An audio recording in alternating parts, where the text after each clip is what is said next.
Welcome to This Explainer. Today, we are taking a vibrant, high-energy dive right into color theory. We're going to take what might look like dense textbook concepts from a Class 9 fashion design curriculum and completely transform them into a practical, professional blueprint. So whether you're an aspiring designer or honestly just someone who wants to understand why certain outfits look absolutely incredible while others totally fall flat, you are exactly in the right place.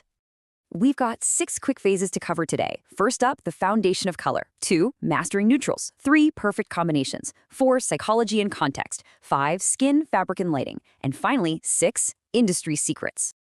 Let's jump straight into section 1, the foundation of color.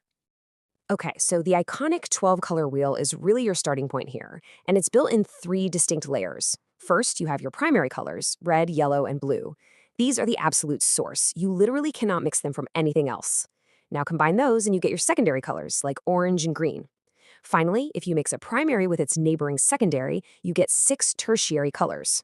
Bring all those together and boom, you have the complete 12-color wheel. Now, we've got to nail down some critical vocabulary, starting with hue. Think of a hue as the actual unadulterated name of the color you're working with. When you look at a piece of clothing and your brain instantly says, "Oh, this is red," you are identifying its hue. It's just the core identity, or the family that the color belongs to on the wheel. Next up, we have value. And value is simply how light or dark that hue actually is. If you take your base color and add white, you increase its value.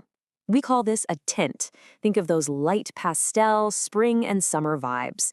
But if you add black, you decrease the value, creating a shade. That's what gives you those really deep, dramatic, winter-ready tones, like a rich maroon. And the third pillar here is saturation, which is all about purity and intensity. Let's say a color is just way too bright. Well, you can drop the saturation by mixing in some gray. This creates what designers call a tone. It instantly mutes the color, giving it a super sophisticated look. Actually, this perfectly explains why a vivid pure blue and a muted dusty blue look so incredibly different, even though they share the exact same core hue. Moving on to section 2, mastering neutrals and achromatics. In fashion, it's pretty funny because some of our most important shades don't even exist on the traditional color wheel. First, we have achromatic colors.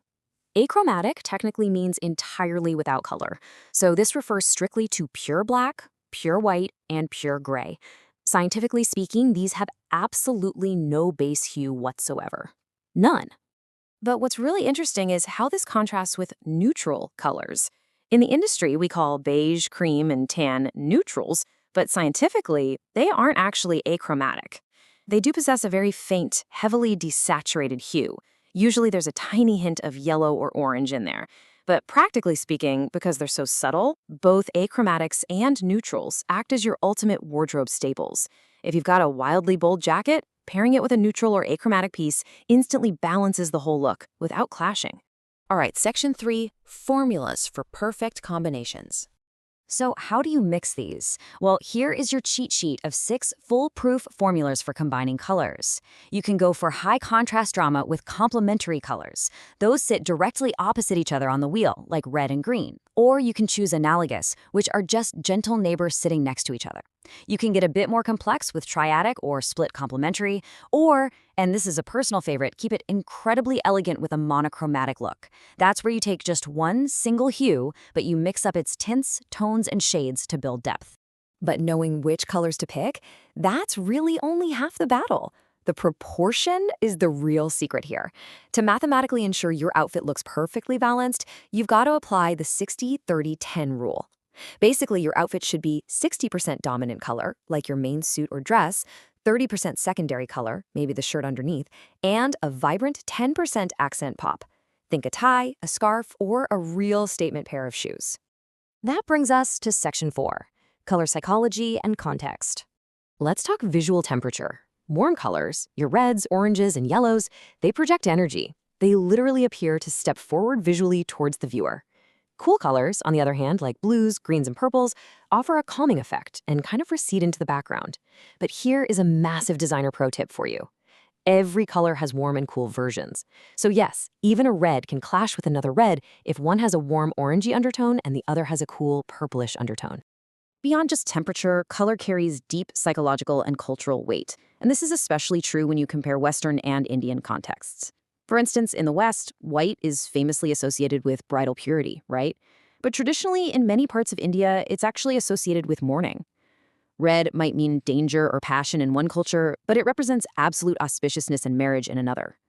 Yellow brings the energy of spring and Haldi rituals, while green signifies new beginnings and prosperity. However, as a sophisticated designer, you have to wield these psychological tools really carefully. The curriculum actually gives us this vital quote: "These are broad cultural trends, not universal rules." India, just as one example, is incredibly diverse, and meanings shift dramatically across different communities and religions. So, the golden rule? Never rely on general assumptions. You must always research your specific target audience. Next up, Section 5, Skin, Fabric, and Lighting. Before you ever design a garment for someone, you need to know their skin's undertone, and you can actually figure this out right now. Step 1. Just look at your wrist veins. If they look kind of greenish, you have a warm undertone. If they look blue or purple, you lean cool. Step 2 is the jewelry test. Does gold jewelry make your skin glow, or does silver look better? Gold means warm, silver means cool. This instantly tells you whether you should be designing with warm mustards and rusts or cool emeralds and royal blues. Now, here's the thing. Context changes everything, especially the fabric itself. This is a massive industry secret, so pay attention. Texture alters color. If you dye a piece of shiny silk and a piece of matte cotton in the exact same vat of dye, they will not match. No way. The shiny silk reflects light, making the color look super bright and vibrant, but the matte cotton absorbs light, making that exact same dye look noticeably darker and much duller. And finally, Section 6, Industry Secrets and Next Steps. So when you eventually launch a collection, retail buyers are definitely going to ask you, hey, how many colorways is this available in? A colorway is simply a specific color combination or version of a design. So if you design an absolutely incredible kurta, and you decide to manufacture it in a red version, a blue version, and a green version, congratulations, you have just created 3 distinct colorways for that single design. But listen, before you send those vibrant colorways off to mass production, you have to beware of color fastness. This is a harsh reality check. A color isn't just about how it looks on day 1 on the rack. It's about how it survives in the real world. Dark colors, like deep maroons or blacks, and cheaper, poorly processed dyes can quickly fade, bleed, or ruin an entire wash load after just 1 day out in the sun or 1 cycle in the laundry. It is entirely the designer's responsibility to ensure those colors actually last. Now, to truly cement this masterclass, I'm going to challenge you to step away from the screen and complete these 4 practical activities from the curriculum. First, draw your own 12-color wheel. Then mix a tint, tone, and shade yourself. Go to your closet and count up your neutral pieces. And most importantly, take a garment, look at it in your artificial room light, and then take it outside into natural sunlight. You are going to be shocked at how the lighting shifts the hue entirely. And that brings us to the end of our explainer today. As you look at the clothes hanging in your closet right now, keeping in mind everything we've just discussed, I want to leave you with this final thought.